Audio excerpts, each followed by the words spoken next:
Okay, so this is going to be a really short tutorial. I wanted to share with you some drawing techniques that I use to help me construct my characters whenever I'm doing an animation. What I usually do is I create like a map of my characters using very simple shapes. In this example, for my cow, I've used only circles, rectangles and straight lines. As I move on to step 2, I start to remove the unnecessary lines and add little bits of detail. Again, I use things like semicircles and I pinch out the circles. If I draw a circle over here, I'll just get rid of the line. If I draw a circle over there, I can then use the black arrow tool to bend it into shape.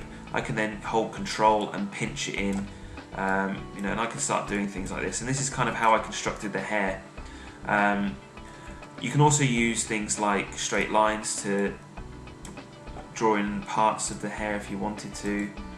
And again, you just use the black arrow tool to start to bend it round.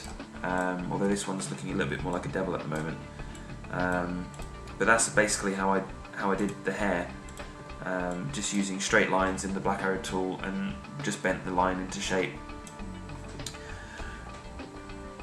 When you're happy with the shape, you want to start adding the final touches. Now what I've done is I've coloured in my my cow, and I've tried to add a bit of shading onto this cow.